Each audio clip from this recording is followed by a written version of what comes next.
Kau rasa kan kau boleh lontar peluru tu sampai berapa jauh? 100. Assalamualaikum guys. Hari ini kita akan mengadakan latihan rumah sukan. Aktiviti hari ini dimulakan dengan senam aerobik yang diketuai oleh Puan Roslinda.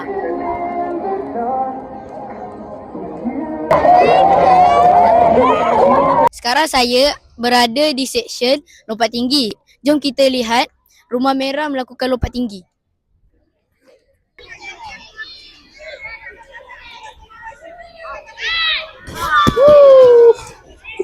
Lompat tinggi ni susah tak? Susah? Kenapa? Sebab saya pendek.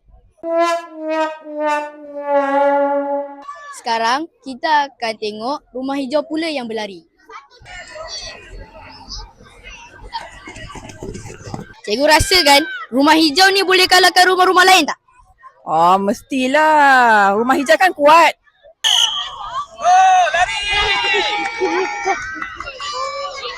Sekarang saya berada di seksyen lontar peluru bersama dengan rumah biru.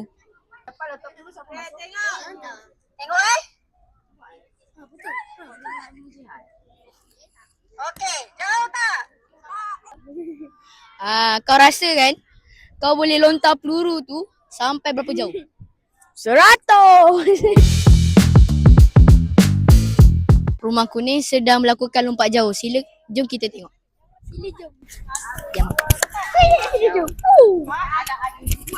Cikgu Najwa rasa Cikgu Najwa pandai main lompat jauh tak?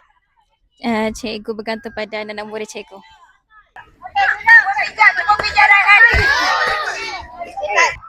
Itu saja latihan rumah sukan untuk hari ini. Kita akan berjumpa esok. Bye-bye.